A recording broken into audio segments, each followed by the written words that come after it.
In the intricate narrative of biblical history, few events capture the intersection of divine authority and human defiance as vividly. The story of King Jeroboam and the withered hand. Set against the backdrop of a divided Israel, this dramatic episode not only highlights the clash between idolatry and divine will, but also serves as a timeless lesson on the consequences of straying from spiritual truth. As the once powerful king confronts a startling sign of divine judgment, the unfolding narrative offers profound insights into the nature of authority, repentance, and the enduring call to align with the true worship of God. Join us as we explore this compelling story, where the miraculous withering of a hand becomes a powerful symbol of divine intervention and a call to reflect on our spiritual journeys.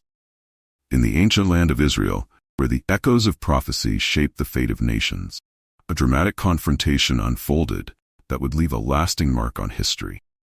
This was a time when the will of God shaped the air, crackled with divine messages and the destinies of kings. King Jeroboam, a figure whose rise to power was as dramatic as his reign, was thrust into the spotlight during intense political and spiritual upheaval. Originally an ambitious official under the reign of King Solomon, Jeroboam's destiny took a fateful turn when God chose him to lead 10 of the 12 tribes of Israel. This transition was not just a change in leadership, but a seismic shift in the spiritual and political landscape of the nation. It's foretold in 1 Kings 11:29-31. Prophecy, a direct consequence of Solomon's disobedience and indulgence in idolatry, set the stage for a divided kingdom. On Solomon's death, the once unified kingdom of Israel fractured into two distinct entities. Jeroboam emerged as the king of the northern kingdom, often referred to as Israel or Ephraim, while Solomon's son, Rehoboam, ascended the throne in the southern kingdom of Judah.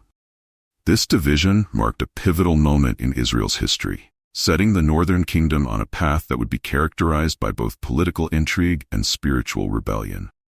Jeroboam, now the leader of the northern tribes, was faced with the daunting task of solidifying his rule over a newly established kingdom.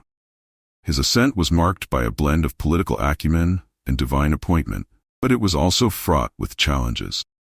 The new king's actions would soon become a battleground for faith and loyalty, as he navigated the delicate balance between maintaining his power and adhering to the spiritual legacy of his people. During this turbulent period, the kingdom of Israel grappled with questions of identity and worship. The stakes were high, and the path Jeroboam chose would have profound implications for his reign and the spiritual direction of his kingdom. This was a time when every decision carried the weight of prophecy and the potential for divine intervention, setting the stage for a confrontation that would test the very foundations of Jeroboam's authority and devotion. Jeroboam's actions, while strategically aimed at securing loyalty and ensuring stability in his newly established kingdom, sparked profound divine discontent. The installation of the golden calves in Bethel and Dan was more than just a political strategy. It was a direct affront to the worship of Yahweh, the one true God of Israel. This act of idolatry was a flagrant departure from the worship that had been central to the covenant between God and his people. As the northern kingdom grappled with this new religious reality, the stage was set for a momentous clash between divine authority and human defiance. The introduction of the golden calves created a rift that could not go unanswered. It was a period marked by spiritual turbulence and divine displeasure, setting the scene for an inevitable confrontation. Into this charged atmosphere arrived a prophet from Judah, sent with a message that would shake the foundations of Jeroboam's reign. This prophet, bearing the weight of God's displeasure, entered Bethel with a clear and urgent mission to denounce the idolatry that had been instituted and to declare the coming judgment against the altar erected by the king. The prophet's arrival was not a mere coincidence, but a divine response to the breach of the covenant.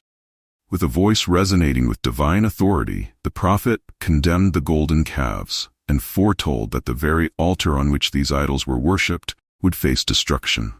The prophecy was uncompromising. The altar would be torn apart, its ashes scattered, a dramatic sign of God's judgment against the idolatry that Jeroboam had embraced. This declaration was not just a warning, but a profound act of divine retribution, meant to call the people of Israel back to true worship and align them once more with the divine commandments. The prophet's message served as a pivotal moment of reckoning, challenging Jeroboam's rule and the spiritual direction of the northern kingdom. The proclamation delivered by the prophet was a decisive and confrontational act against King Jeroboam's efforts to create a new religious order and undermine the worship of Yahweh. Jeroboam had strategically placed golden calves in Bethel and Dan, aiming to shift the allegiance of his subjects away from Jerusalem and the temple where the true God was worshipped. This was more than a political maneuver. It was an outright rebellion against the divine covenant. The prophet's words, sharp and resonant, were intended to shake the very foundations of Jeroboam's authority and dismantle the false beliefs that had taken root among the people. By condemning idolatry and prophesying the destruction of the altar, the prophet aimed to challenge not only the king's religious innovations, but also to confront the collective spiritual deviation of the northern kingdom. The message was both a severe divine warning and an urgent call to repentance. It served as a stark reminder of the covenant with Yahweh, emphasizing the gravity of turning away from the true God and embracing false idols. The prophecy carried with it an implicit demand for the people to reassess their spiritual commitments and return to genuine worship. It was not merely a verbal rebuke, but a prelude to a miraculous event that would underscore the prophet's message and demonstrate the seriousness of defying divine authority. The forthcoming divine intervention would not only reaffirm the prophecy, but also profoundly impact the trajectory of Israel's history, marking a significant turning point in the spiritual and political landscape of the kingdom. In a fit of rage, King Jeroboam's anger exploded as the prophet from Judah delivered his damning message. The king, feeling the sharp sting of the prophecy and the threat it posed to his carefully crafted authority, was consumed by fury.